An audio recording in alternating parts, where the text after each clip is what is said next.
Hey, technical difficulties. Sorry. So, how to hold the instrument. We want both feet on the floor. Rigid as a position as that might be. You want your guitar leaning back against yourself, so when you peek over, you can see the frets. And we talked about slinging our arm around so that a crook of our arm is here, about there, over the sound hole. Strumming anywhere over the sound hole is going to produce the same sound. Same thing. So down has some wrist and arm involvement.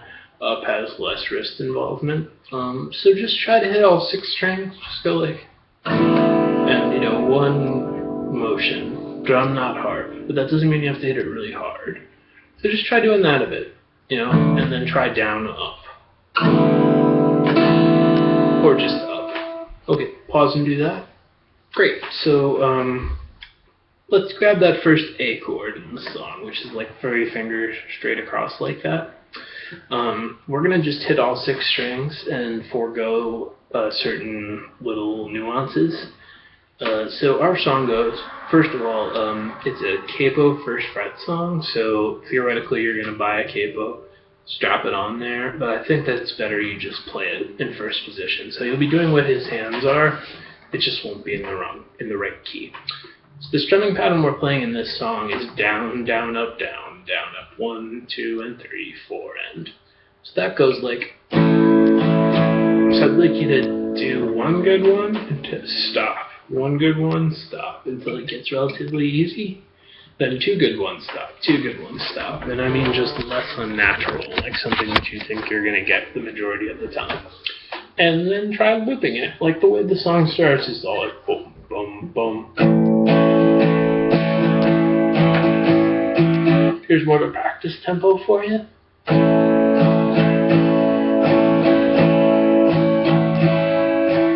So just get good at, try to work. Right now we're working on your right hand. If your left hand gets tired, you can just go. It just won't sound as cool.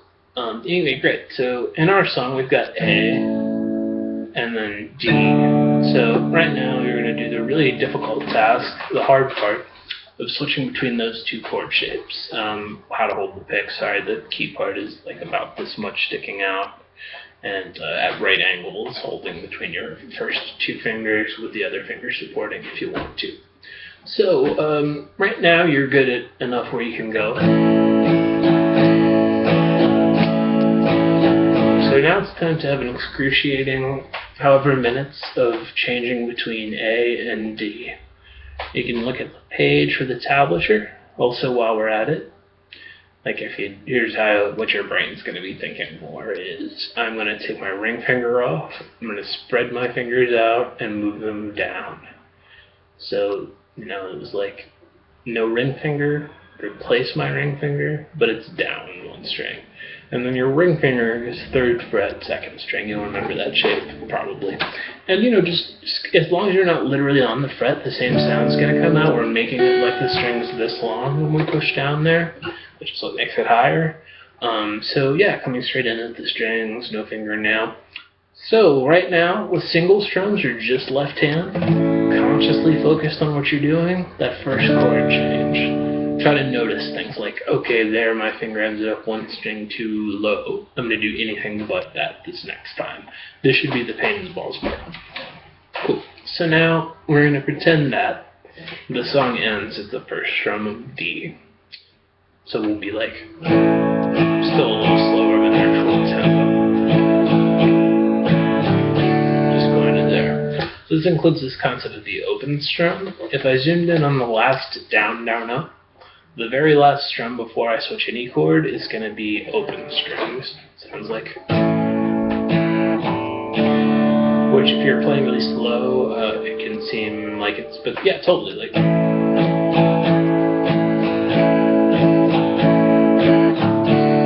So you get 2 split seconds. So it would be hard for me to go that fast. So yeah, anyway, that holds up. Right now you're combining the right hand practice and the left hand practice, trying to just get to there successfully. Maybe play the rhythm twice and then do the change. So like stop, reset, same process, except we don't have to do the do it twice thing or the loop it thing. Cool. So the song goes boom, boom, boom, A, 2, 3, 4, D, 2, 3, 4, back to A, 2, 3, 4. Cool. And I want you to just be dynamite up till here before you approach the last chord. It won't be fun, but we're now pretending the song ends there, including having look at going back from G to A. The other chord in the song is E or E major. These are all major chords. They sound bright, not dark. So to play the chord E major, starting with A, in theory, it's going to go take your index finger off and scoot these two as a unit up with 1, 2 string groupings. So they're on strings 4 and 5. This is on your page too. And then your first finger is going to the first fret of the third string, 1, 2, 3. You haven't played the first fret yet, so this is the first time we did, which isn't harder or easier, just that's what it looks like. So like, you know, here's A, here's this, here's D. Tom Petty, You Wreck Me Baby. Wild Thing. There's so many songs that are, anyway, point is you'll see that putting in time learning these chords means you know a bunch of other songs already, or a huge percentage of them. Great, wonderful. So just bang through this, try to be in your conscious focus headspace, except when you do the larger sections of playing. And ouch, my hand hurts. I know. Just hurt yourself. It's gonna be alright, you know? So we're always looking to come straight at the strings, pushing down, bend at this knuckle this way, you know, like not, whoops, it flopped down that way, but this way. There's 2 reasons to note that your fretting won't ring out. One is, oops, I'm not pushing down hard enough. Another one is one of my other fingers got in the way. You know, like for instance in D, people have difficulty getting the first string to ring out because their ring finger might mute it, but that wasn't something that you personally were having an issue with, so that's cool. You know, there's a lot of half full, half empty to this. There's certain parts of it that are going to be discouraging just because it's boring, but you know, pretend you're learning any broad skill set where you're in the very beginning stages, learning a foreign language or whatever. It's, you know, you're in that stage of this. The first time you drove, there were so many things to consciously think about, and now you just space out on the freeway for a half hour realizing you've driven perfectly but don't remember it at all because you're thinking. Guitar playing's gonna go exactly like that.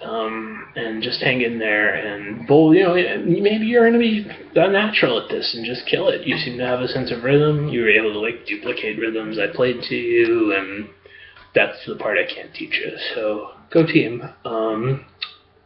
We can totally do that the Counting Crow song next time, if we want. And we can also do a more authentic.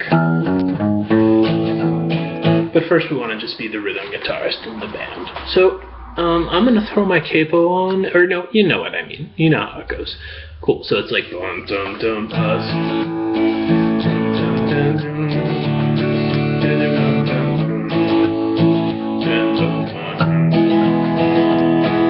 and that's quite fast. So we're going to be content for our version, the dum dum dum.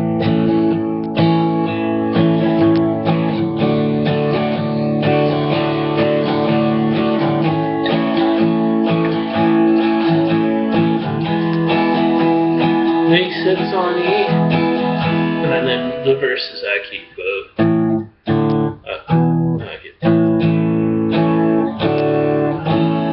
anyway, we're going to be content to play the intro right now.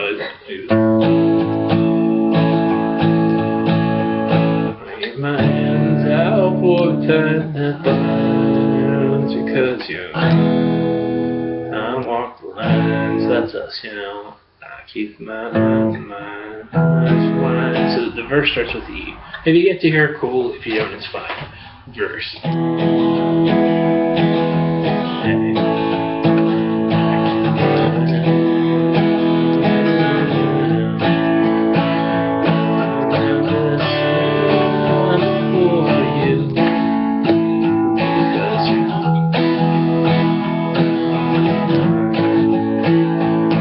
So it's still the same 3 chords, just the verse goes E, A, E, A. I must admit, D, that I'm a fool for A, because you're E.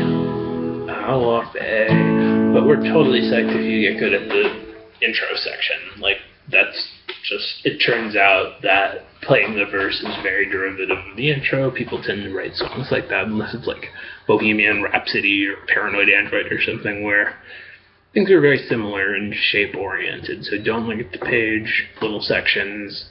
Good work today. I will see you in a couple weeks.